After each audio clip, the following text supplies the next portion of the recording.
All right, folks, buckle up for a deep dive. We're heading into some pretty wild territory today. Oh, this should be good. Our listeners have sent in some sources that, well, let's just say they paint a very different picture of Barack Obama. A different picture, huh? Like what? Think forged birth certificates, whispers of a communist mentor, even ties to, get this, a stripper. It's like a political thriller. He sounds more like a bad movie plot. But hey, we're all about diving deep here. We got an MP3 titled, Get This, background about the shady Obama. Oh boy. Shady Obama. And it features an interview with filmmaker Joel Gilbert, the Dreams from My Real Father guy. Right. And of course, the one and only Alex Jones chimes in too. Well, with those two, we're in for a wild ride. So what's the mission today? Debunking or diving in head first? Either, actually. We're not here to endorse or debunk. We're here to unpack these claims, lay it all out there, and let our listeners decide what to make of it. Sounds fair. So where do we start? Well, the big one that keeps popping up, the birth certificate controversy. Everyone remembers that. Oh yeah, the birther movement. Remember though, it wasn't really about where Obama was born. It was about who his father really was. Really? I always thought it was about Hawaii. Nope. The core of the birther movement was that Obama couldn't be president because, they claimed, he wasn't a natural-born citizen.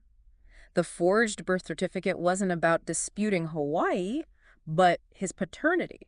Interesting. So they thought the birth certificate was fake just to hide who his dad was? Exactly.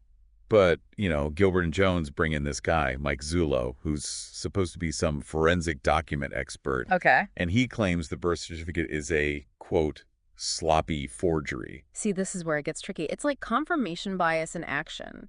If you're already convinced Obama's hiding something, any little thing in that birth certificate is proof of a cover-up. Even though official sources have verified it multiple times. But doesn't it make you wonder why the mainstream media mostly ignored all this? Wouldn't that just make people believe the cover-up even more? It definitely raises questions. Some say those claims weren't credible enough to cover. But yeah, that silence could also look like a deliberate attempt to suppress something, fueling the conspiracy fire even more. No easy answers there, I guess. Nope. Okay, so let's move on to Gilbert's film, Dreams from My Real Father. Now we're getting into some serious speculation. Oh, yeah. He claims Obama's real father was Frank Marshall Davis, this communist and maybe even a Soviet agent. Ah, the communist angle. And it gets wilder. Gilbert says he's got nude photos of Obama's mom, Ann Dunham, at Davis's house. Okay. And he even suggests one of the women in those photos is Honey Harlow, the famous stripper who later managed the Hubba Hubba Club in Honolulu. Wait. So we've got a communist, a stripper, and a future president. This is getting ridiculous. Sounds like something out of a spy movie, right? More like a bad soap opera. But, okay, let's play along. If this were all true, wouldn't that raise some questions about Davis's connections? And maybe how those connections could have touched Obama's life, even indirectly. I see what you mean. So who was this Frank Marshall Davis anyway? Gilbert paints him as a pretty radical figure. He does. He focuses on Davis's communist affiliations and suggests he basically brainwashed young Obama, shaping his radical ideology. Which later supposedly showed up in his policies as president. Right, that's the implication.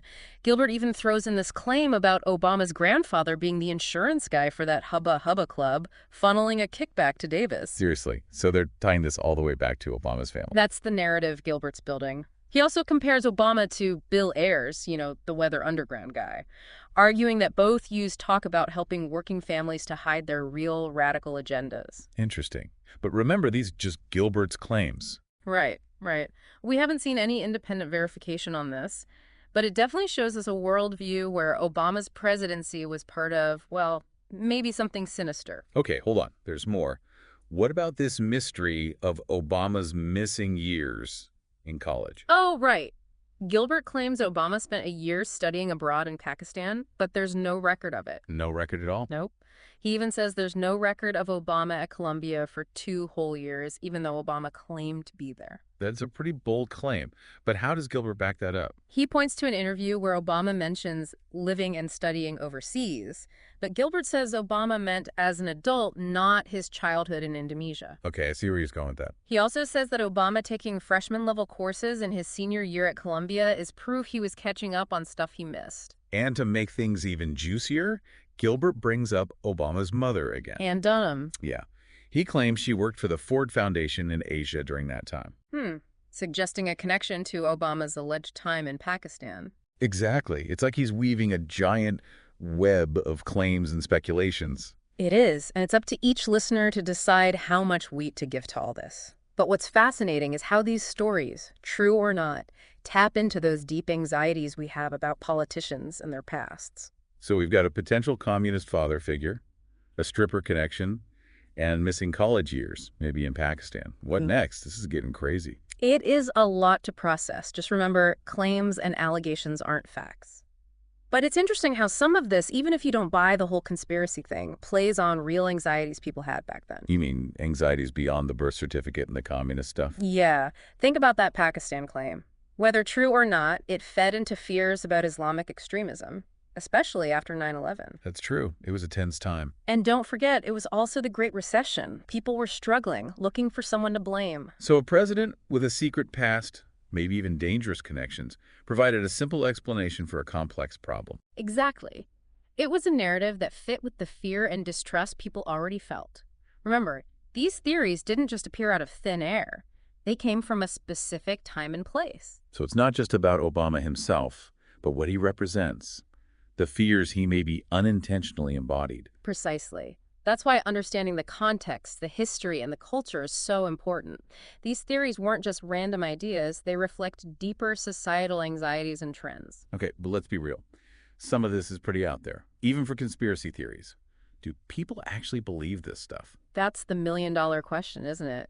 It's hard to know how many people buy into these specific theories, but they definitely resonated with some, especially those who already distrusted authority and mainstream narratives. And the internet plays a huge role in spreading these ideas, right? Social media lets these theories reach way more people than ever before. Absolutely. It's like echo chambers online. People with the same beliefs reinforce each other, and dissenting voices get drowned out. It makes it easier for conspiracy theories to take hold and spread like wildfire. So where does that leave us?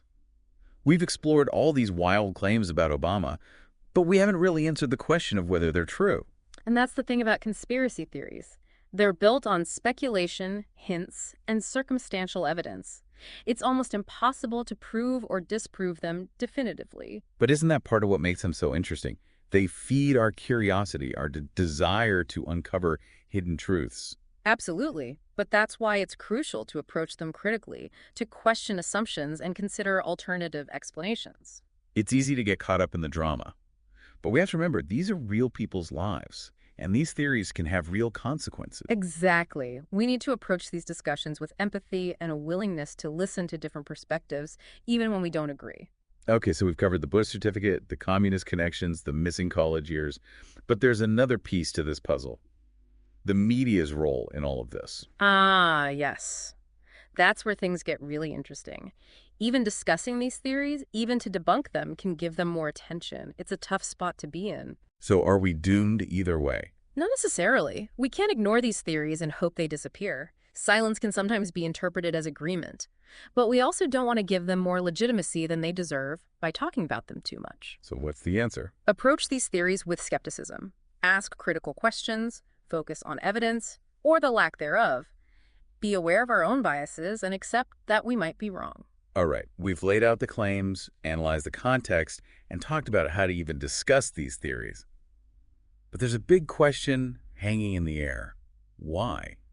Why did these theories about Obama take hold? What was it about him or the time he was president that made him such a target for these narratives? And maybe even more importantly, what does it say about us, about our society, that we're so quick to embrace these alternative explanations, even when they seem so far-fetched? So are we diving deeper into this rabbit hole? Down we go. But remember, it's not about blindly accepting every crazy claim. It's about understanding why people feel the need to find meaning, even in chaos. Let's do it. Let's talk about the psychology behind conspiracy theories. Why are some people so drawn to these alternative narratives, even when they seem so out there? Well, for one, they offer a sense of order and control in a world that can feel random and unpredictable. Conspiracy theories provide a framework, a narrative that explains complicated events in a simple way. So instead of feeling powerless against global events or political machinations, you feel like you're in the know, like you have secret knowledge that others don't. Exactly. It's empowering. You're not just a passive observer. You're actively uncovering the truth. And it creates a sense of community, right? You're part of a group who sees the world the same way, who share your distrust of authority and belief in hidden agendas. Absolutely. These theories thrive in communities that feel marginalized or left out.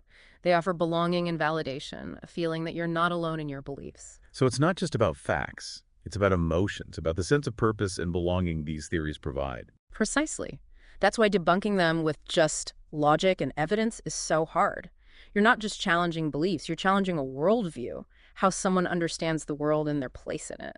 So how do we address this? If it's not just about the facts, how do we reach people deeply invested in these alternative narratives? I think it starts with listening, trying to understand where they're coming from, what fears and anxieties are driving their beliefs. Instead of dismissing them as crazy, acknowledge that their beliefs, even if misguided, come from genuine concerns. Exactly. Then we can gently introduce other perspectives, offer different ways to interpret the same information. But without talking down to them, it's a conversation, not a lecture. Exactly. Building trust and rapport so people feel heard and respected, even if their beliefs are challenged. So it's a long game, slowly chipping away at distrust and misinformation, one conversation at a time. Precisely. It's not easy, but it's crucial, especially now when misinformation spreads so quickly and can have such a huge impact on our world. Wow, this deep dive has taken us to some interesting places. We started with wild claims about Obama, but ended up exploring the very nature of belief and the human need for meaning. That's the beauty of a deep dive, isn't it? You never know where it'll lead you. It's about curiosity, exploration, and being open to challenging your own assumptions. So listener, what does this all mean for you? Well, that's for you to decide. We've presented the information, the context, and some perspectives. Now, weigh the evidence, consider what it all means, and draw your own conclusions. Just remember, critical thinking is key. Don't just accept what you hear, even from us. Question everything, look for different viewpoints, and be open to changing your mind. And on that note, we'll leave you to ponder the mysteries of the universe and the complexities of the human mind. Until next time, stay curious, stay informed, and keep diving deep. It's wild, right? How these stories about Obama, like that whole Pakistan thing, tap into something bigger, a deeper unease people felt. You're saying it's not just the claims themselves, but what they represent. Exactly. True or not, the Pakistan story played on fears about terrorism, national security, all that post 9/11 anxiety. Makes sense. It was a whole new world, a lot of uncertainty back then. And the claims about Obama's, let's say, influences, those play into that too. Don't forget, this was also during the Great Recession. People were hurting, looking for answers, maybe even someone to blame. So this idea of a president with a hidden past, maybe even dangerous connections, it was a simple explanation for a complicated problem. Exactly, a narrative that fit the fear and distrust that was already out there. These theories didn't come from nowhere. They're a product of their time, you know? So these Obama theories tell us as much about the anxieties of that era as they do about Obama himself. Precisely. They reflect a nation struggling with the economy, terrorism, a world that felt like it was changing too fast. Okay, but some of those claims, like the missing college records, they seem pretty clumsy.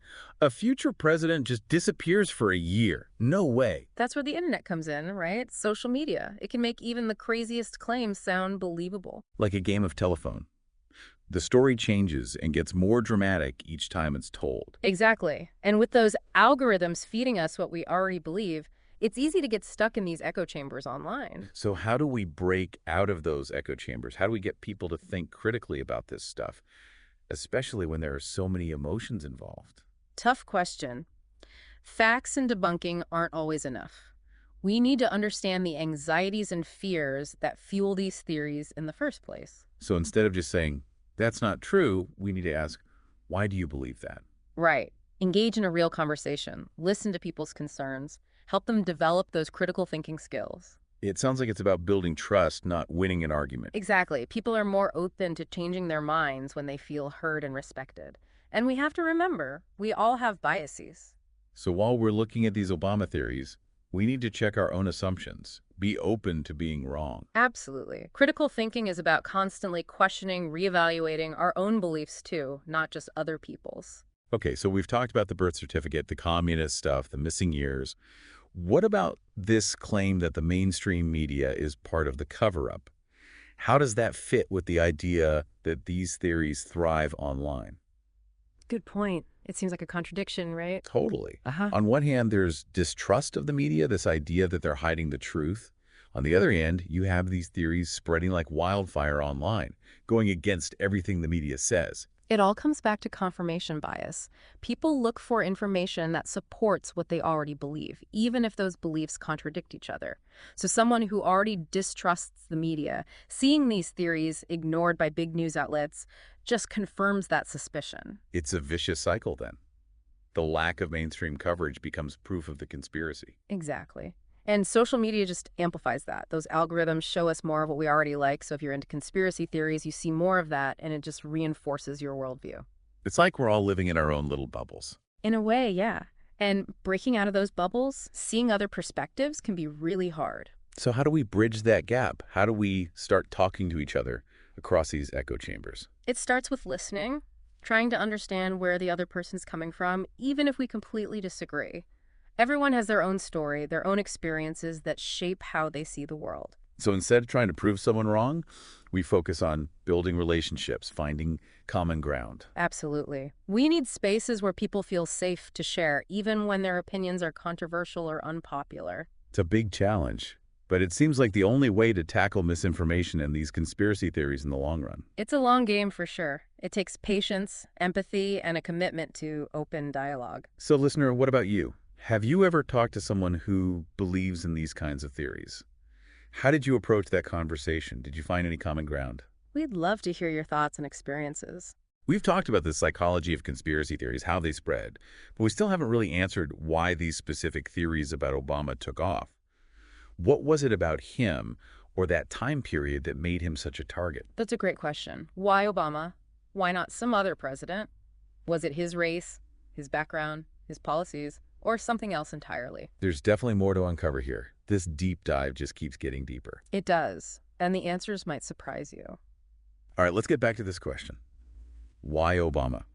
Why were these theories about him so popular? It's a good question, because it goes beyond just the claims themselves. It forces us to look at the whole picture, the culture and politics of that time. Right. He wasn't the first president to be questioned or criticized. What made Obama different? Well, a few things. First, he was the first African-American president. That alone made him stand out. It was a huge historical moment. But wouldn't that also make him a target for certain types of attacks? Especially ones based on, racial prejudice. Absolutely. Some theories, like the birther thing, played directly into those anxieties and prejudices that already existed. You mean those stereotypes and ideas that have been used to discredit Black people for, forever? Exactly. It's like these theories tapped into a deep well of distrust that was already there. So they were building on something that already existed. Right. And it wasn't just about outright racism. There's also something called implicit bias or unconscious prejudice. So even people who don't think they're racist could still have these unconscious biases that make them more likely to believe these stories. Exactly. That's the tricky thing about implicit bias. It works below the surface, affecting our perceptions without us even realizing it. And how does that connect to these theories about Obama? Well, think about it. These theories often presented Obama as an outsider, someone who wasn't really American or had a secret agenda. Playing on those fears about race, identity, belonging. Exactly. Trying to make him seem illegitimate, like he didn't belong in the White House. And for some people, these theories were a way to explain their discomfort with having a Black president, even if they wouldn't admit it. It's a sad truth, but race definitely played a role in all this. But it wasn't the only factor. Obama's background was pretty unique too. Right. He had that multicultural upbringing, his childhood in Indonesia, his father from Kenya. That's not your typical presidential background. Exactly. All of that fueled the narrative that he was different and other. And instead of being celebrated, that difference was used against him. Exactly. The message was, he's not one of us, he doesn't get us. Divide and conquer. It's a tactic as old as time. And it works especially well when your target is already someone who stands out, like Obama did. But there was also pushback against Obama's policies, right? Weren't some people just against his political agenda? Of course. Legitimate political disagreements are normal, and they definitely existed.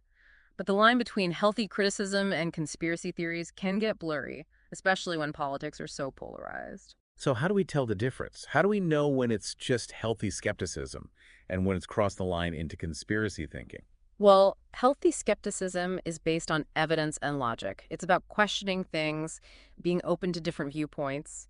Conspiracy theories usually rely on speculation, rumors, and ignoring evidence that doesn't fit the theory. So conspiracy theorists are looking for proof, not truth. Yeah, you could say that. They don't want a balanced view or to understand the nuances of a complex issue. They want evidence that supports what they already believe, even if that evidence is weak or made up. It's like a trap where the theory becomes more important than reality. That's the danger of it. Conspiracy thinking can lead people down a path of misinformation and distrust, and it makes it really hard to have real conversations or find common ground. So how do we deal with this? How do we navigate a world where conspiracy theories and misinformation are everywhere? It's a tough one, but we can do it. We need to develop critical thinking skills, learn how to evaluate information, and be willing to challenge our own biases. That sounds like a lot of work. Where do we even start? Education is key, teaching kids how to be media literate, giving them the tools to spot misinformation and propaganda. But it's not just kids, right? Adults need help with this too. Absolutely. We need to encourage a culture of critical thinking where people feel comfortable questioning assumptions, weighing evidence, and listening to different perspectives. And being willing to change our minds when we're wrong. Exactly. Clinging to beliefs, even when the evidence says otherwise, that's not being intellectually honest. It's just dogma. So what's the big takeaway for our listeners today? What should they remember from this deep dive into the world of Obama conspiracy theories? Be a critical thinker. Don't just believe everything you read or hear, even from people you trust. Do your own research, get different perspectives, and never be afraid to ask questions. And remember, even the most outlandish claims can teach us something about ourselves, our fears, our anxieties. Right. Conspiracy theories might be based on lies and fear, but they can also show us our societal biases and problems. So even as we debunk the claims, we need to understand why these theories appeal to some people. It's about understanding that we all want to make sense of the world, especially when things feel uncertain. But that search for meaning can sometimes lead us astray. Well, this deep dive certainly took us to some unexpected places. We started with a forged birth certificate and ended up talking about race, identity, and truth in the digital age. It's been a wild ride, and hopefully our listeners found it interesting. So what do you say, listener? Ready to keep exploring? There's a whole world of information out there waiting to be discovered. Just remember to bring your critical thinking skills, your curiosity, and an open mind. Until next time, stay informed, stay engaged, and keep asking those tough questions.